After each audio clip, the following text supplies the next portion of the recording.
The dinner table was set with care, candles flickering softly in the center, casting a warm glow over the room. My father, Jake, and Betty were all seated, but the tension between Betty and me was palpable. Betty, my sister-in-law, had a way of turning any family gathering into a battlefield. I could feel her eyes boring into me, her disapproval like a cold weight on my shoulders. "Must be nice, living in luxury off your brother's money," she said, her voice dripping with contempt. I stiffened, her words slicing through the peaceful evening like a knife. "I wonder how it feels to live off someone else, to not have to work for anything," she added, glancing at my father, as if to remind me that I was still living in the family home. Anger surged through me, but I fought to keep my voice calm. "At least I'm here for Dad when he needs me," I replied, my words deliberate. "I'm not living off anyone. I'm taking care of him." Betty's eyes narrowed, and I knew this was just the beginning. Jake, my younger brother, looked uncomfortable but said nothing, as usual. He never interfered in these arguments, always too busy with his career to notice the cracks forming between his wife and me. Betty, on the other hand, seemed to relish the tension, her gaze shifting between my father and me as if she was waiting for the perfect moment to strike again. My father, a gentleman in his late 60s, remained silent, though I could tell he was troubled by Betty's constant jabs. He'd never say it aloud, but I knew he appreciated me staying with him after Mom passed away. It had been 10 years since her death, and though Jake had moved out to start his life, I stayed behind, not because I had no options, but because I worried about Dad. After her passing, his health declined sharply. He would forget to eat, fall ill more often, and seem to lose his sense of purpose. I couldn't abandon him, but to Betty, that made me a burden. "You should think about moving out, Lisa," she said suddenly, her voice sharp. "You're almost 40. Don't you think it's embarrassing to be living at home still?" I swallowed my anger, knowing she was baiting me, but I wouldn't give her the satisfaction of an outburst. I turned my focus back to my food, but my appetite had disappeared. I knew better than to take Betty's insults to heart, but tonight they seemed to cut deeper. My father shifted uncomfortably in his chair, clearly picking up on the rising tension. "Betty, please," he said softly. "We're here to have a nice dinner. Let's not argue." Betty shot him a glance, her expression a mix of impatience and annoyance. "I'm not arguing, Dad," she said, her voice laced with condescension. "I'm just being realistic. Lisa's not a child anymore. She should be thinking about her future." The insinuation was clear. I had no future while I was stuck taking care of our aging father. I clenched my fists under the table, fighting the urge to respond. It wasn't that I didn't want my own life, but my father's health had become my priority, something Betty clearly didn't understand, or care about. Jake shifted in his seat, finally looking up from his phone. "Betty, that's enough," he muttered, though there was little conviction in his voice. He rarely stood up to his wife, and when he did, it was usually too late to make any difference. Betty, of course, ignored him. She turned back to me, her lips curling into a smile that didn't reach her eyes. "You know, Lisa," she said, leaning forward slightly, "it's not too late to start over. Maybe find a nice man, move out, and stop relying on other people's charity." My heart pounded in my chest as I forced myself to take a deep breath. This wasn't the first time Betty had tried to tear me down, but tonight felt different. It felt personal. Maybe it was the fact that we were all finally sitting together after weeks of avoiding each other, or maybe it was just that I'd had enough of her constant belittling. Either way, I wasn't going to sit silently anymore. "Charity?" I repeated, my voice steady but cold. "Is that what you think this is? Taking care of Dad isn't charity. It's family. Something you wouldn't understand." Betty's eyes flashed with anger, and for a moment the room fell into a tense silence.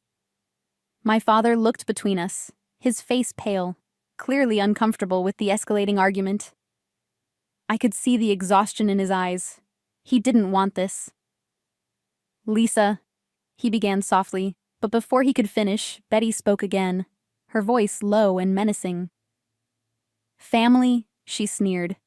"You don't know the first thing about family. You're just hiding here because you can't face the real world. You've always been afraid to leave this house, always hiding behind your responsibilities." My hands trembled with anger. How could she be so heartless? Before I could respond, my father rose from his seat, his expression one of quiet sadness.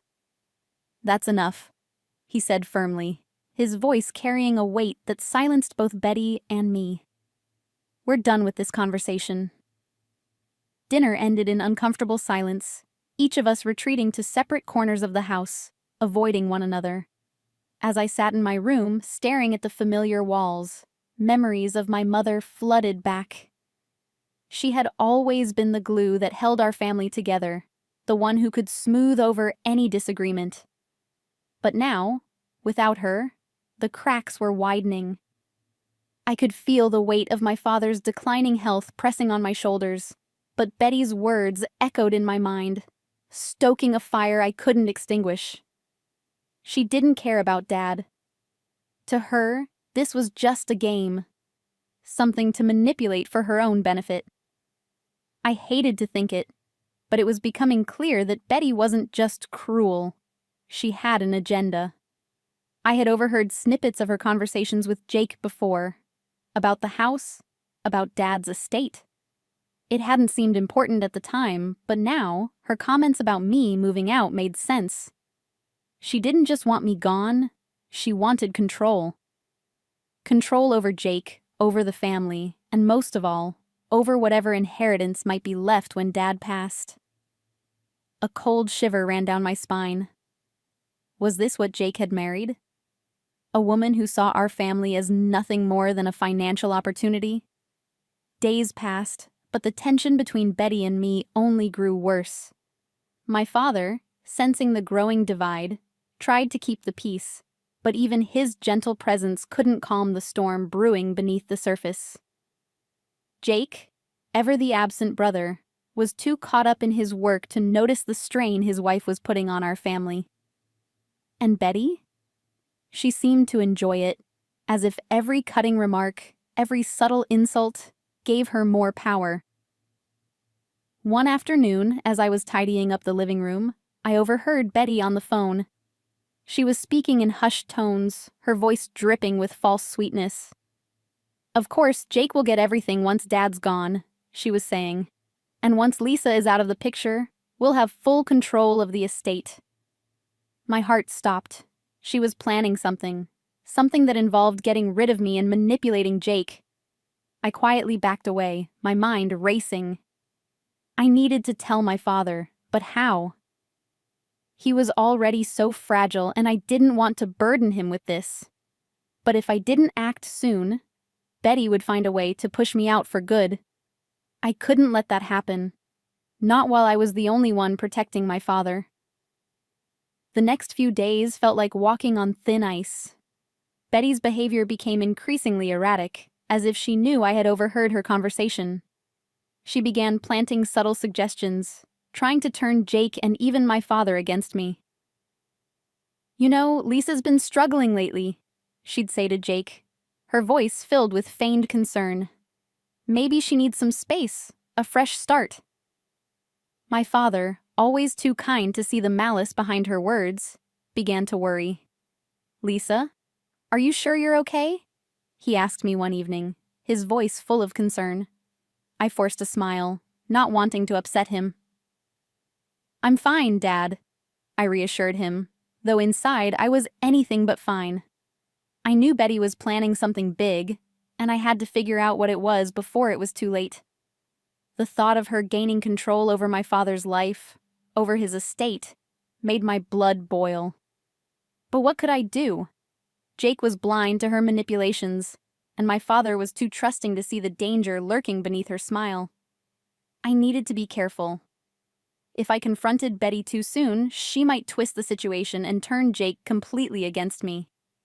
I had to be smart, patient, and above all, ready for whatever was coming next. It all came to a head one evening, just as I feared it would. Betty had been acting strange all day, more distant than usual. At dinner, she barely spoke, her eyes darting between Jake and me as if she were waiting for the right moment to strike. And then, as we finished the meal, she dropped the bombshell. "Jake and I have been talking," she began, her voice unnervingly calm. "We think it's time for some changes around here." My father looked up, surprised, while I felt a cold wave of dread wash over me. "Changes?" I repeated, my voice barely above a whisper. Betty smiled, but it didn't reach her eyes. "Yes," she said, her gaze locking onto mine. "Jake and I think it's best if you moved out, Lisa. You've done a great job taking care of Dad, but it's time for you to focus on your own life now." My heart pounded in my chest, panic rising like a tidal wave. This was it. She was trying to push me out. "What?" I managed to choke out, but before I could say more, Jake chimed in, his voice hesitant but firm. "Betty's right, Lisa," he said, not meeting my eyes. "You've done so much for Dad, but maybe it's time to think about your own future. We can handle things from here." The room spun, and I struggled to breathe. They were pushing me out of my own home, out of my father's life. I felt like the ground had been ripped out from under me. Jake's words echoed in my mind, each one cutting deeper than the last. "We can handle things from here." I stared at him in disbelief, my voice caught in my throat. Handle things? They barely visited Dad, barely knew the daily struggles he faced. How could they possibly understand what he needed? How could they think they could just take over his care as if it were some easy task? My mind raced with questions, but the answer was clear. This wasn't about caring for Dad. This was about control. Betty wanted me gone, and Jake was too blind to see her true motives. I glanced at my father, his face filled with confusion and sadness. He hadn't said a word since Betty's declaration, but I could see the hurt in his eyes. He didn't want me to leave. I knew that. But he also didn't want to cause more conflict. "Dad," I began softly, "do you want me to leave?" He looked at me, his expression torn. "I just want what's best for everyone," he said quietly, his voice filled with uncertainty. I swallowed hard, realizing that if I stayed, it would only make things worse. Betty would find new ways to drive a wedge between us. I had to make a choice, fight for my place in the house, or leave to protect the peace. The decision wasn't easy, but in the end, I knew what I had to do. The next morning, I began packing my things, trying to block out the overwhelming sense of loss that threatened to consume me. This had been my home for as long as I could remember. Every corner of the house was filled with memories of my mother, of the life we had built together as a family. And now, I was leaving it all behind. As I packed, my father came into my room, his eyes filled with sorrow. "You don't have to go, Lisa," he said quietly. "This is your home too." I looked at him, my heart breaking. "I know, Dad," I replied, my voice shaking. "But if I stay, it'll only make things harder for you. I don't want to be the cause of more arguments." He nodded slowly, understanding but not accepting. "I'm going to miss you," he whispered, and I felt tears prick at the corners of my eyes. "I'll miss you too, Dad," I said, hugging him tightly. "But I'll still be around. You can call me anytime. I'll visit often." As I pulled away, I could see the pain in his eyes, the same pain that echoed in my heart. Leaving felt like abandoning him, but I knew I had no other choice. For both our sakes, I had to go. The day I left the house felt surreal, like a dream I couldn't wake up from. I stood outside, my suitcase in hand, looking up at the home that had once been my safe haven. Betty stood in the doorway, her expression smug but trying to appear sympathetic. "Take care, Lisa," she said, her voice dripping with insincerity. I didn't bother responding. I wasn't leaving because of her. I was leaving for Dad.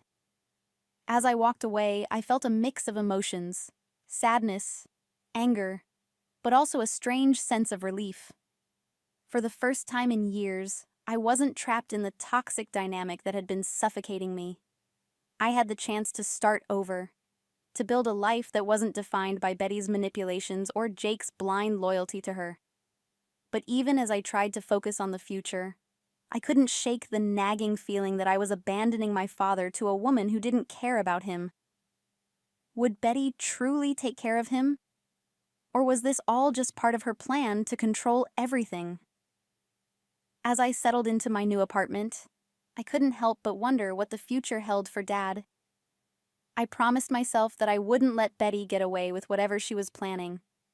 I would stay close, keep an eye on things, and make sure Dad was okay, no matter what. Weeks passed, and I adjusted to my new life, but the guilt of leaving my father behind still weighed heavily on me. I visited him often, calling every day to check in, but something wasn't right. He sounded tired, more than usual. His health seemed to be declining faster than before, and I couldn't help but suspect Betty's involvement. One evening, during a visit, I found him alone in the house. Betty and Jake were out, as usual. "Dad, are you okay?" I asked, noticing how frail he looked. He nodded, but his eyes didn't meet mine. "I'm fine, Lisa," he said, though his voice lacked its usual warmth. I pressed him for more, but he brushed off my concerns. That night, I couldn't sleep. Something was wrong. I knew it. Betty had wanted me out of the way, and now that I was gone, I feared what she might be doing. The next morning, I made a decision. I couldn't stay silent any longer. I had to find out the truth, even if it meant confronting Betty head-on. My father's life was at stake, and I wasn't going to let her destroy our family without a fight.